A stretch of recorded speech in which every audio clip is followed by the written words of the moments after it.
It's a real pleasure to be here talking to an actual room full of actual people, and of course also people on Zoom, but also actual people in the actual room. It's been a while. Well, okay, I did get to give a talk last week, but this is the first conference I've really been at that's for quite some time, and it's a pleasure. So this, what I'm going to be talking about today, is part of a joint project with Nima Arkani Hamed, who will be talking later today. Hadley Frost.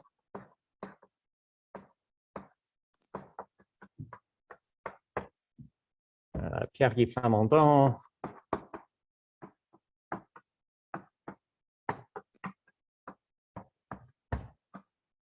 And Giulio Salvatore.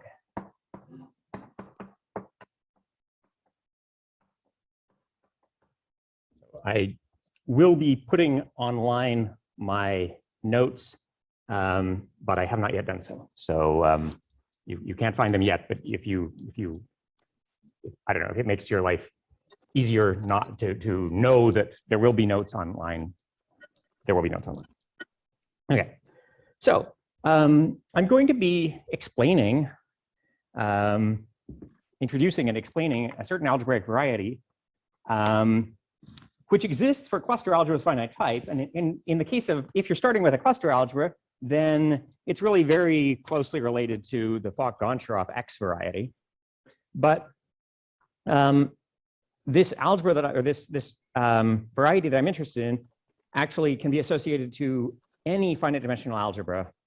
What I'm going to focus on, I guess, is the case of finite representation type. I guess that's the case where I actually know how it works in general. I'll say something at the end about how to extend it more generally, in particular to gentle algebras.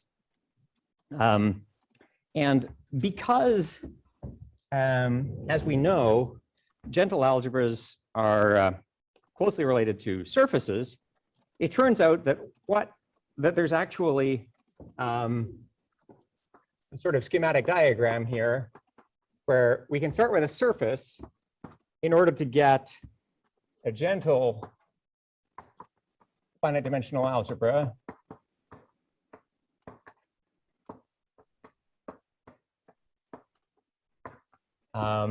And whether or not the algebra is finite dimensional, I'm going to be talking about a way to go from there to a variety. And then from that variety, there's a way to get to analogs of string tree integrals.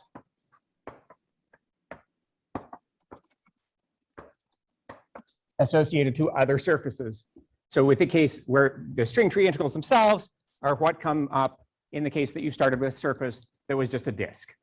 And so I'm sort of expecting my audience to be people who might be excited to know that there's something like that, but who are not necessarily experts in this. And certainly I am not an expert in it. And so I'm not really going to talk about this arrow, but for people who are most excited about that arrow, Nima will be talking later today, and he will probably have more to say about that along with other things. And this first part, I mean, there's several, the surface finite dimensional surface gentle algebra link is is something that a number of people have studied. The version that's sort of most natural for me is the one due to Palu, Pilot, and Plamondon in their paper from 18 on the archive. So that's, anyway, but I'm also not going to really be talking about that. I'm really going to be focusing on this part of the story today. The case of the disk with marked points, it produces some variety, some affine variety, I should say affine variety, some affine variety, so cut out by some equations, produces some equations, and it produces then these string tree integrals. And this part of the story was really worked out by physicists, it turns out, in 1969. So Koba and Nielsen in 1969 had this thing, and they, essentially very clustery, in fact, once you look at it with cluster aware eyes. Right.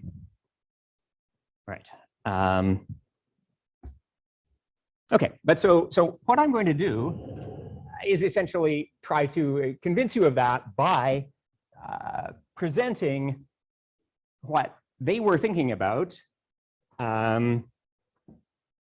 but in a more clustery language. So type A n minus 3.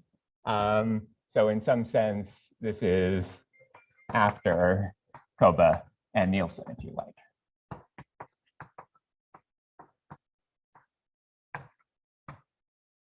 So, and I'm not, perhaps somebody should, perhaps as the first speaker, it really falls to me to define cluster algebras. I'm not going to. But I'm going to talk about the type A cluster algebra.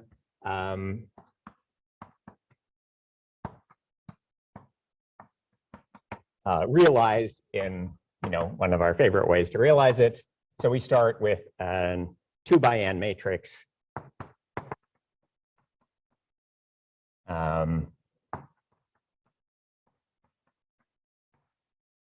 And then we let xij be the determinant of x 1i,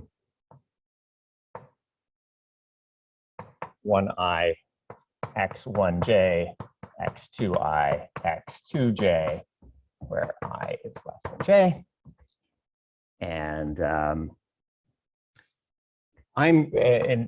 it's convenient for me just to consider all the ij's. And I'm going to arrange them into a triangle. x12, x13, x14, dot, dot, dot, x1n, x2n, dot, dot, dot, xn minus 1n.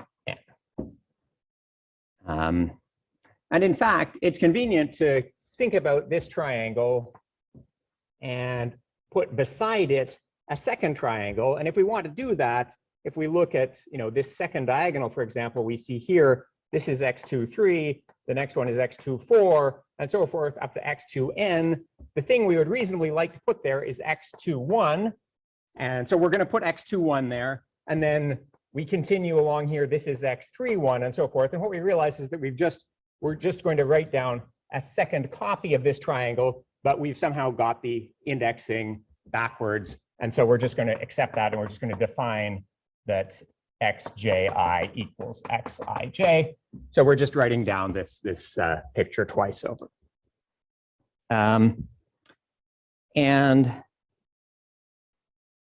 now, to each mesh in this picture, so to a mesh in the picture is a little diamond, and what these little diamonds look like is, of course, x I minus 1, j minus 1, x I minus 1 j, x I j minus 1, x I j.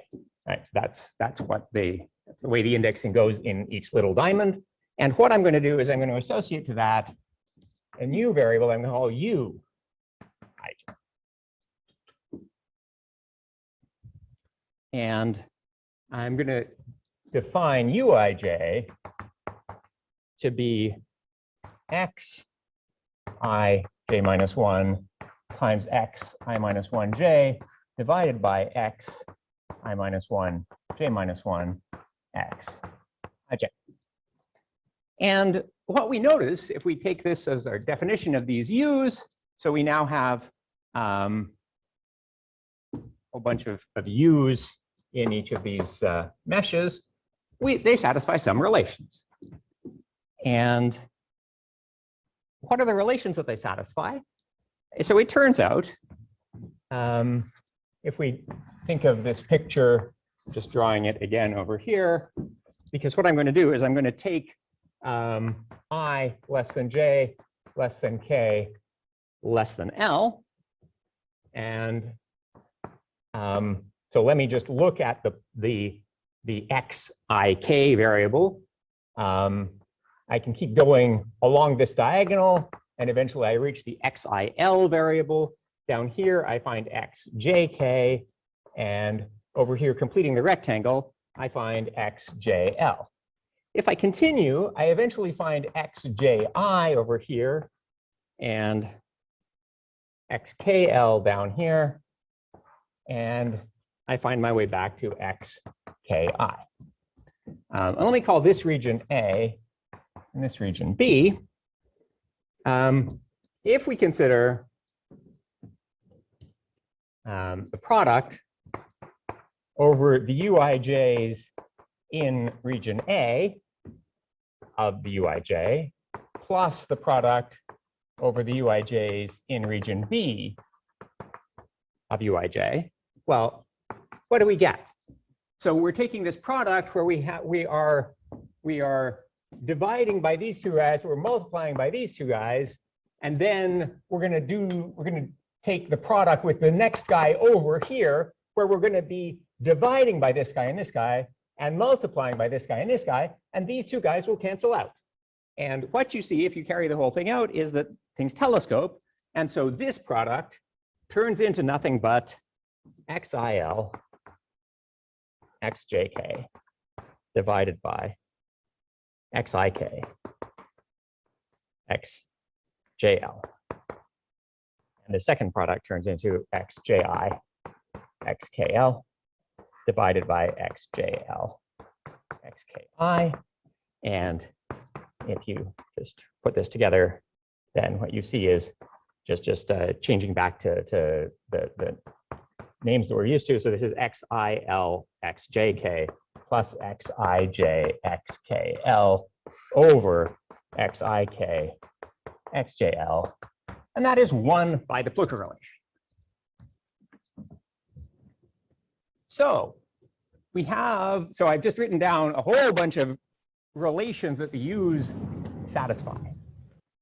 It turns out that it's enough to consider a subset of them. So it's enough to consider ik equals j minus 1, L minus 1. So then what are we getting? Then what that's doing is that means that the first rectangle there just has a single U in it. That A region is just a single mesh containing this a single U. So the first product is simply UJL. And so the second one turns out to be the product over integers where J, P, L, and Q are in cyclic order, by which I mean J should be less than P should be less than L, and then Q should either be greater than L or less than J. And I want this to be strict, so strictly in cyclic order of UPQ. Sorry, equals 1. So that's the relation. That's a sufficient set of relations to cut out, like this cuts out the same thing as the full set. So another way to write this, which may already be clear to you, is the following. I could draw an n-gon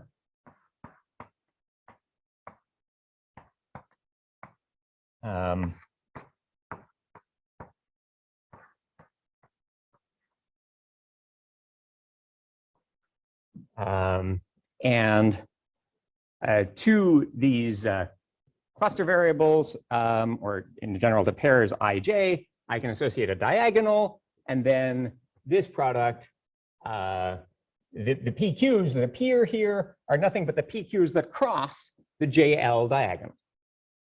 And so in fact, we can rewrite this as UJL plus the product over diagonals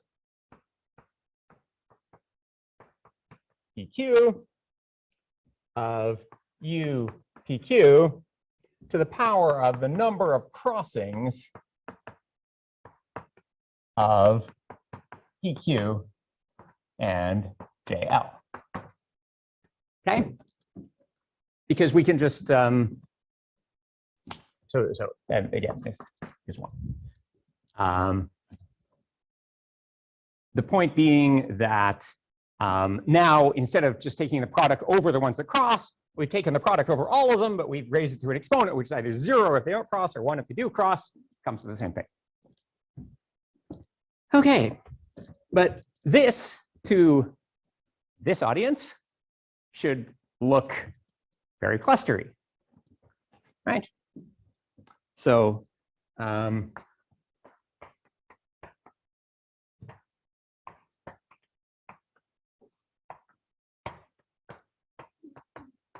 we can think about a more general, well, you can think about generalizing this to other finite type cluster variable, other finite type cluster algebras. So, and this has been done. So there's a paper by Nina and Song He and Thomas Lam and me from 2019, and another one by the other 3 authors, but not me, from 2020, looking at these things. And just to be very explicit about what we would be, what I'm talking about, let me say. So for any finite type,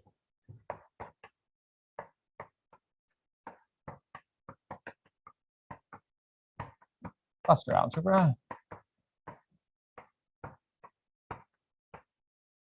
we could consider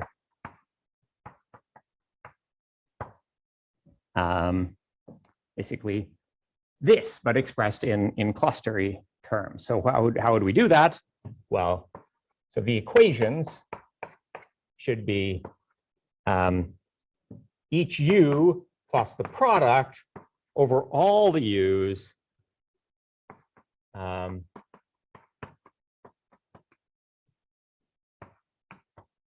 to the compatibility degree.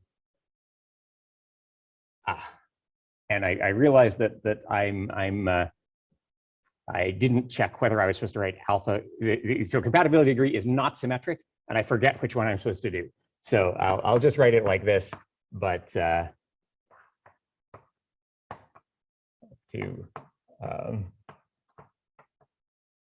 up to the symmetry for non-simply laced cluster algebras, which well, you can tell is not what I spend most of my time thinking about. So these are the relations where the almost positive roots index the cluster variables, and this is the compatibility degree as defined by Fomin and Zaldinsky.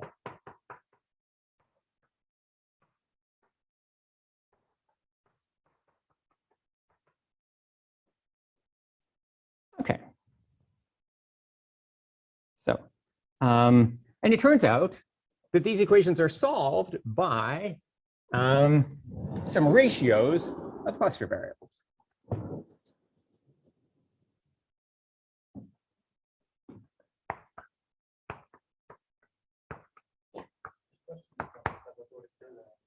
Yeah. How is U alpha defined in general? I'm about to, these are just some equations. I can write down whatever equations I like. I don't have to define anything. I mean, they're just some variables.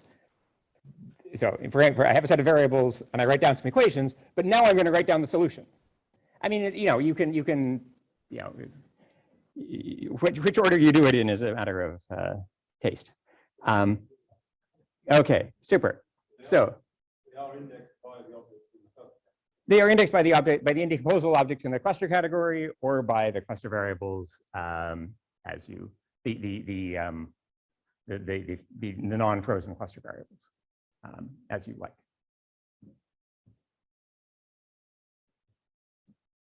So these equations are solved by U alpha equals the product over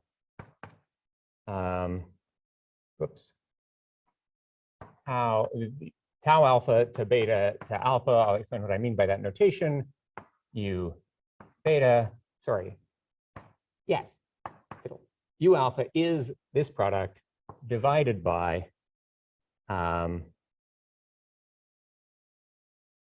okay, you know what? Again, let me just say that my cluster algebra is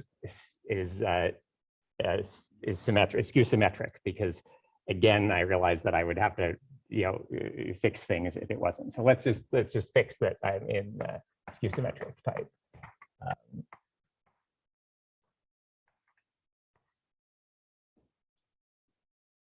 Then I get just this product divided by x alpha x tau alpha. The product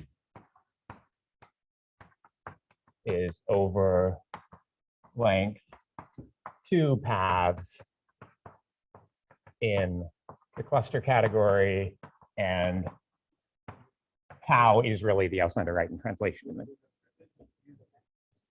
Oh, sorry. Yes, this was an X. Thank you.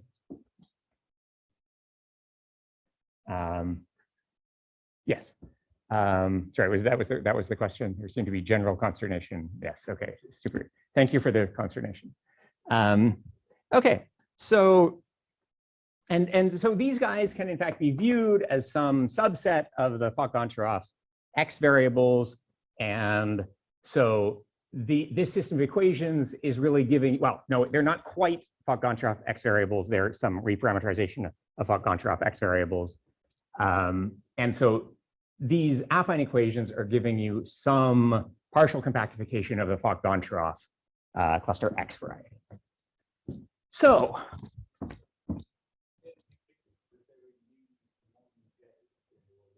there was not a U1J in my original picture because which I didn't really emphasize, but I only put a Uij inside full meshes. Right.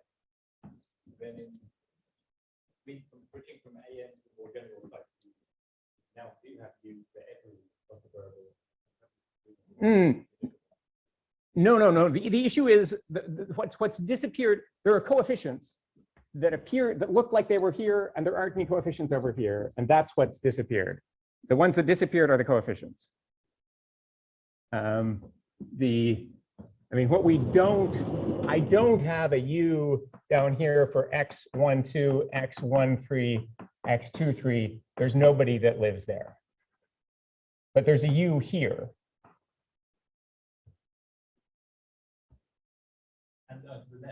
And to the left, yeah, because well, so there's a U. Yes. So there.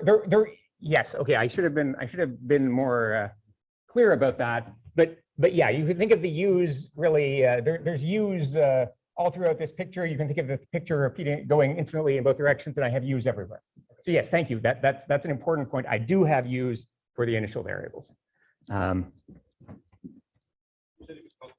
No mesh. There is no mesh. No triangular mesh. What? There is no mesh. No triangular mesh where there is no U. Right. Yes, exactly.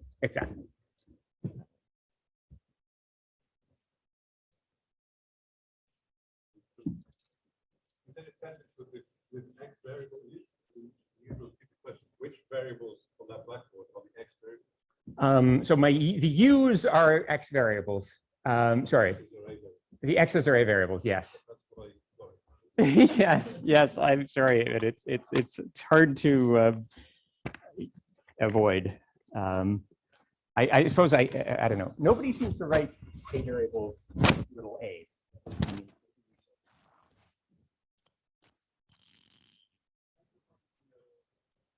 Oh shit.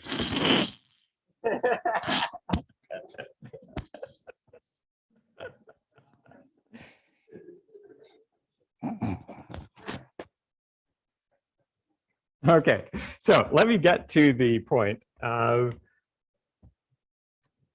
all right.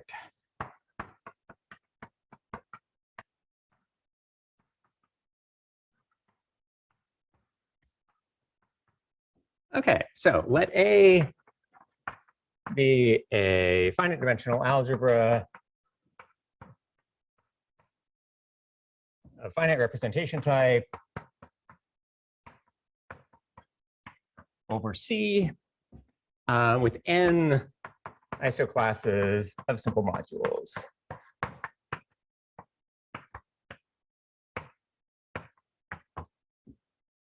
So we introduce a variable um for m either an indecomposable or a shifted projective. Then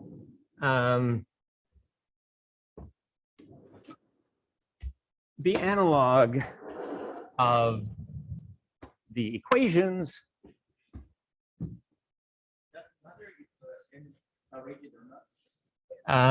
it doesn't matter. Yeah, no, yeah. Importantly, it doesn't matter. So the analog of star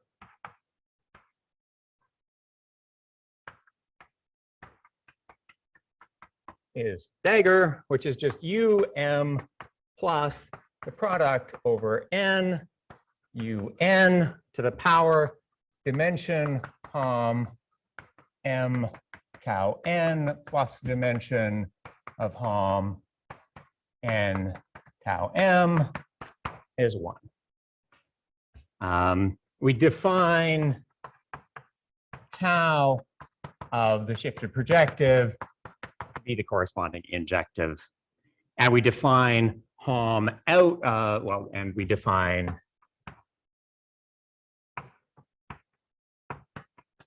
of pi shifted by 1 into tau of n to be 0. Then let me just then we have the theorem. So this is the main theorem.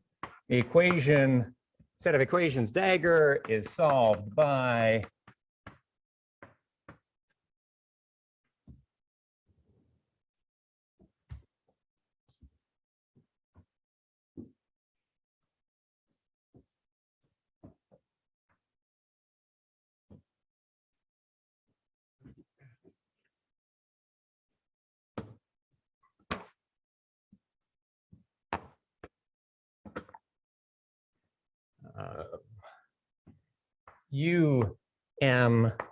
is the F polynomial of E divided by the F polynomial of tau m times the F polynomial of m, where we have the Alexander-Guyton sequence tau m to E to m to 0. This is m as a module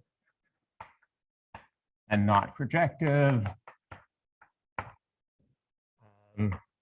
If P is projective, then you get F of the radical of P over F of P.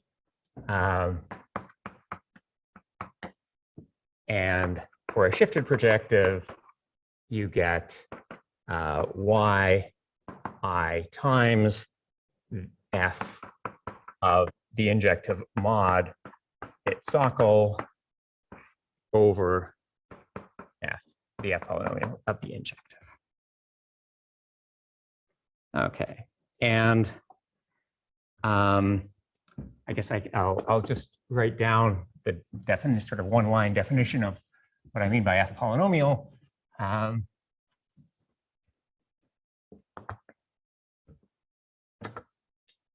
Which is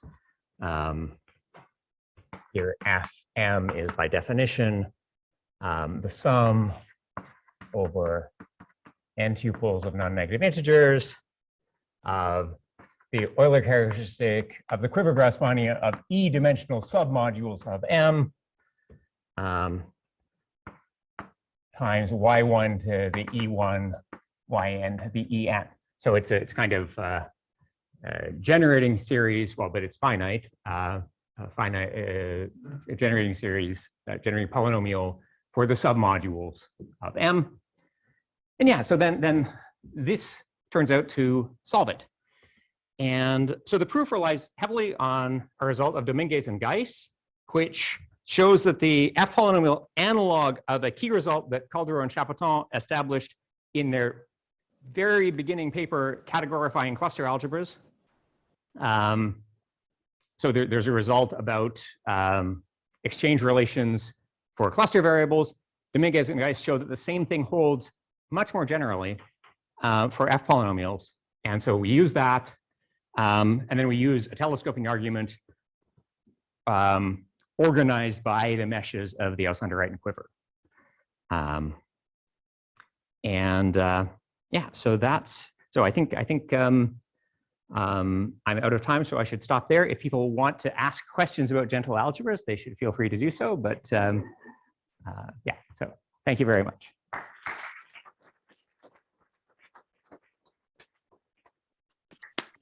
Question from the audience in the room.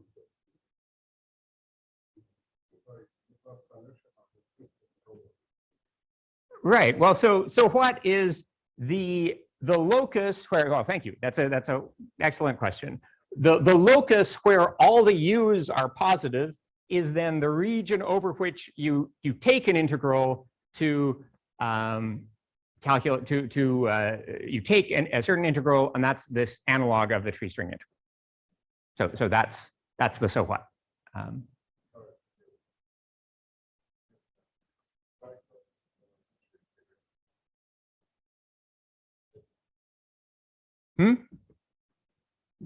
The region that you want to integrate over, I mean, is going to be the region where all the u's are positive.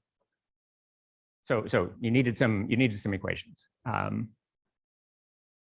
variety is the one where the use is complex number. Yeah.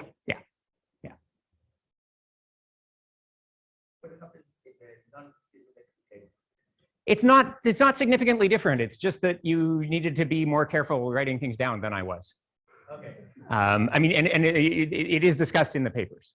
Okay. But I mean, all that's really changing is that you had to write down the compatibility degree either that way around or the other way around, and then there's something that you have to do to get this, to get this right. I mean, this should be one of the terms in the exchange relation between x alpha and x tau alpha, and I'm not sure what you're supposed to write down to make that actually. I'm not sure. Anyway, well, this should be that exchange thing, and so I should have written down I should have referred to the B matrix, and I didn't want to refer to the B matrix, and I forget that I have to refer to the B matrix because in the Quiver, in this skew symmetric case, you can just say the B's are the things between tau alpha and alpha. Do you use in your proofs anywhere the connection between these solutions and projected resolutions of simple models of the cluster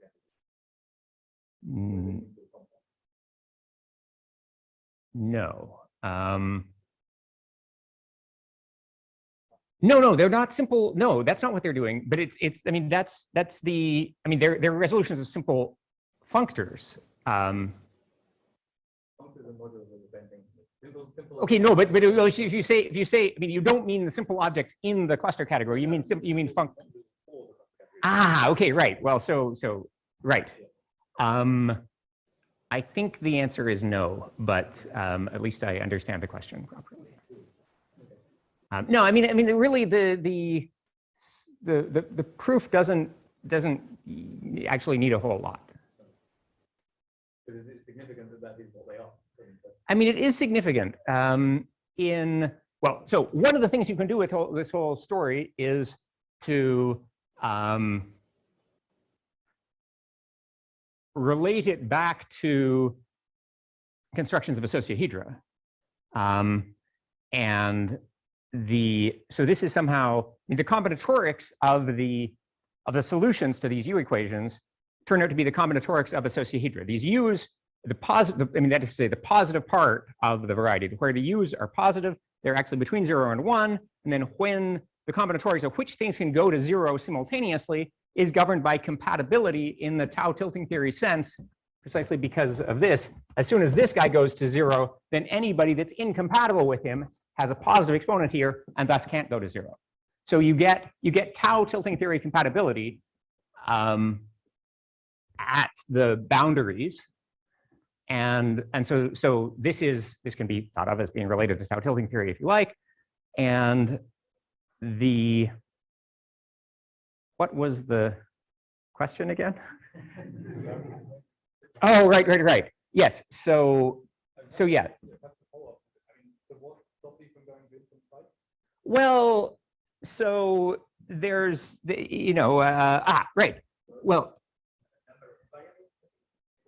no. So that's not I'll take that question as an opportunity to answer the question for gentle algebras that I was hoping for. So the interesting thing is that when you look at this equation for gentle algebras, this set of equations, you don't simply take this, you only take n string modules. And what that means is that for a band module, the band module only shows up here. And so all the guys in the band are all equal to 1 minus this expression. And so you don't have to worry about, this whole infinite family of things that are all coming from the, you don't have to worry about the C star many things that you would have to worry about otherwise. So that's nice. But why should that possibly be true? Why should there only be strings here? And I think the answer is that this UN should be raised to this times some Euler characteristic of its moduli space. And so the bands having moduli C star have an Euler characteristic of 0, so they just disappear. That makes us very happy in doing the physics because we really need the gentle algebras for the reason that I explained at the very beginning. And so there, life is relatively straightforward and everything does go through in the same way once you do this. In general, it seems less clear. Also, in that you don't have our proof heavily involves telescoping. That's really the technical thing that fails is telescoping. Telescoping works a lot less well if you have infinitely many things.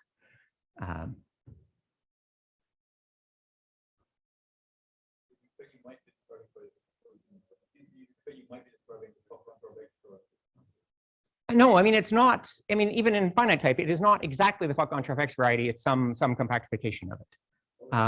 And we're working with some arbitrary algebra. So there is no Fock-Goncharov X variety. We just have some algebra. So I don't know. Is there supposed to be a Fock-Goncharov X variety associated? No. Oh, I see. Yes. Right. Yeah. Yeah, so I guess I haven't thought about how closely connected it is to the Fock-Goncharov X variety in infinite type. But in the case then you have not a tau-rigid object, what happens can never be zero. That's right. Yeah, because it appears in both terms in that expression, and so if they can't both be 0 and then you have 0 equals 1. So yeah, exactly. So that's part of how the boundary structure looks like tau tilting theory, because you're only seeing boundaries for the U's that are tau rigid, which is exactly what you expect from tau tilting theory.